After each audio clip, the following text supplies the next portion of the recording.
dulu kali ya. Yang pertama, Alisa. Halo Ibu. Hadir. Desri. Hadir. Sri. Hadir Bu. Mari. Hadir Bu. Oke. Rita. Oke. Udah masuk semua ya? Ya. Oke. Ibu mau doa dulu nggak? Boleh, ya doa dulu. Ayo, kayak Ibu.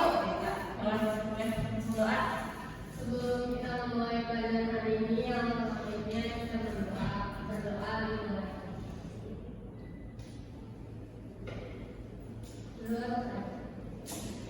Terima kasih Rita. Oke, kita langsung mulai aja ya. Ya Bu. Oke, yang pertama di sini ada menerapkan sosiologi dalam kehidupan masyarakat. Terus, nah, untuk belajarnya itu kita tujuannya yang pertama ada memahami pentingnya sosiologi dalam kehidupan sehari-hari, dan yang kedua memberikan contoh penerapan dalam berbagai masalah sosial yang nyata di masyarakat. Oke, teman-teman ada yang tahu penerapan sosiologi itu di masyarakat apa aja contohnya? Ada yang tahu? Interaksi itu Bisa langsung. Ada lagi? sosialisasi. Benar. Ada lagi? Berperan dalam masyarakat. Boleh. Oke, ini langsung bahasannya aja ya. Ayo. Sosiologi itu sendiri adalah ilmu yang mempelajari tentang masyarakat, dan gejala-gejalanya itu juga termasuk dalam gejala-gejala sosial yang terjadi di dalamnya. Dan sosiologi itu nggak belajar teori aja. Sosiologi itu juga dipakai untuk memahami masalah sosial dan mencari solusinya. Dan itu misalnya pertama kemiskinan, kejahatan, dan konflik sosial, dan semua itu bisa dikaji dalam melakukan sosiologis gitu. Nah, sosiologi itu juga dibagi dua. Yang pertama itu ada ilmu murni ya. Ilmu murni itu sosiologi mencoba memahami suatu masalah. Misalnya, kenapa sih kemiskinan itu terjadi, dan kenapa sih jalan itu ada gitu, dan apa penyebabnya dan apa dampaknya. Terus yang kedua juga sosiologi itu sebagai ilmu terapan. Nah, sosiologi ini digunakan untuk menyusun solusi nyata dari hasil kajian. Jadi bisa tahu nih masalahnya itu apa aja, dan juga bisa diselesaikan dalam kajian tersebut.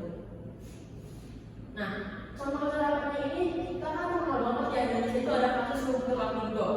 Nah, salah satu contohnya itu di kasus Lumpur Lapindo ini banyak banget warga yang terdampak dan butuh bantuan juga. Tapi sebelum memutuskan ganti untuk relokasinya, mereka juga perlu nih data sosial yang ada di masyarakat juga. Yang pertama itu siapa aja sih yang terdampak, dan yang kedua seberapa besar kerugian yang ada di kasus Lumpur Lapindo ini. Terus juga ada nilai sosial yang harus dijaga atau enggak gitu. Nah, sosiologi juga membantu agar keputusan pemerintah tidak merugikan masyarakat lokal di sana gitu. Terutama kan di sana kan juga punya budaya sendiri, dan kan budayanya berbeda-beda juga gitu. Nah, selanjutnya itu ada sosiologi untuk mengatasi masalah sosial. Nah, masalah sosial ini adalah kondisi di mana masyarakat tidak berjalan secara normal. Nah, sosiologi ini membantu dengan cara menganalisis penyebabnya, dan kedua memahami dampaknya, dan ketiga menyusun solusi yang masuk akal berbasis data. Contohnya yang tadi ya, kemiskinan, kejahatan, dan lain-lainnya. Oke, ini dibahas satu-satu. Yang pertama itu adalah kemiskinan ya. Kemiskinan ini bukan hanya soal kekurangan uang aja, tapi juga soal akses pendidikan, pekerjaan, dan pelayanan publik. Nah, sosiologi ini membantu memahami jenis kemiskinan, siapa yang terdampak, dan bagaimana cara mengatasinya. Contohnya ya, dalam BLT, bantuan langsung tunai dilakukan berdasarkan data sosial warga miskin yang diperlukan oleh penelitian gitu. Jadi penelitian itu nggak semena-mena kayak comot data segala macam ya. Jadi harus ada real datanya langsung. Contohnya ya ini dalam BLT, karena kan ini juga ada saya kasih juga ya contohnya juga. Nah, yang kedua ini jalan. Jalan ini bisa timbul karena banyak hal, ada konflik budaya, ekonomi, atau keluarga. Misalnya nih anak daerah yang kumuh sering banget nih masuk pergaulan bebas, dan beda ya sama anak-anak yang misalnya kayak komplek atau semacamnya. Nah, selain pergaulan bebas juga ada mencuri atau terlibat yang paling banyak kan narkoba. Nah, sosiologi ini mengatakan daerah rawan kejahatan dan membantu menyusun program seperti penyuluhan dan perlindungan sosial gitu. Nah, yang ketiga ini adalah keterangan. Keterangan ini dalam konteksnya itu misalnya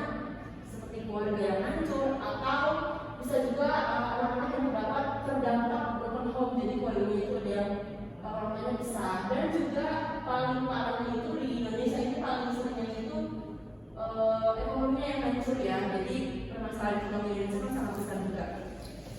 Nah, sosiologi itu membantu menganalisis akar-akar dari permasalahan-permasalahan yang tadi kita sebutin dan mencari solusi damainya nih.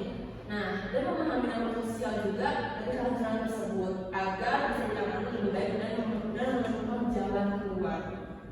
Nah, dari penjelasan tersebut, apakah ada yang ingin bertanya atau ada penjelasan yang kurang jelas? Saya Ibu mau tanya. Boleh?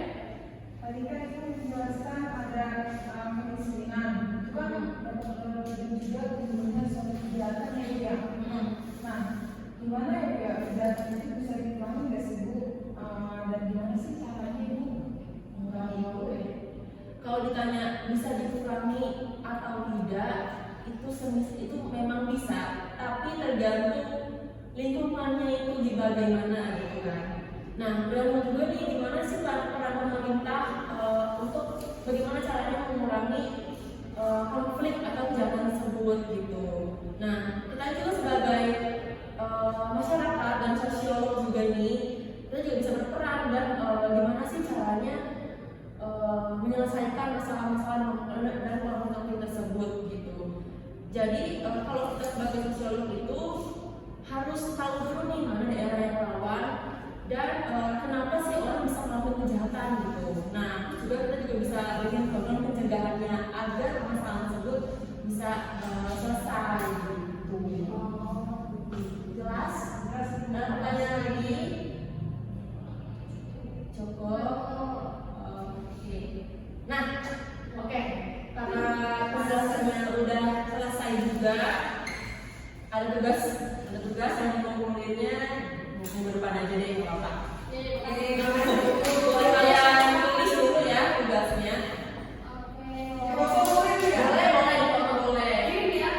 Ya, ntar di-share itu aja nggak apa-apa. Oke.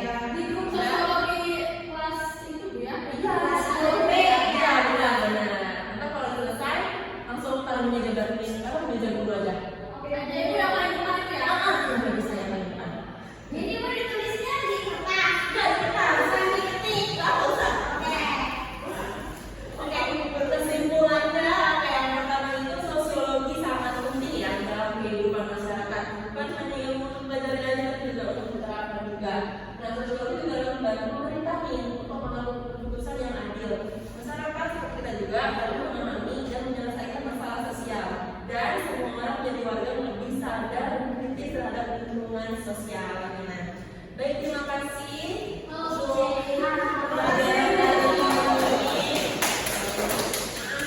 Boleh ketua kelasnya menutup kelas dan berdoa. Baik, kalau semua karena pembelajaran sudah selesai, sebelum kita mengakhiri pembelajaran ini, kami kita berdoa bagi percayaan dan pendidikan di rumah. Amin. Berdoa Tuhan. Oke, terima kasih anak-anak tercinta. Selamat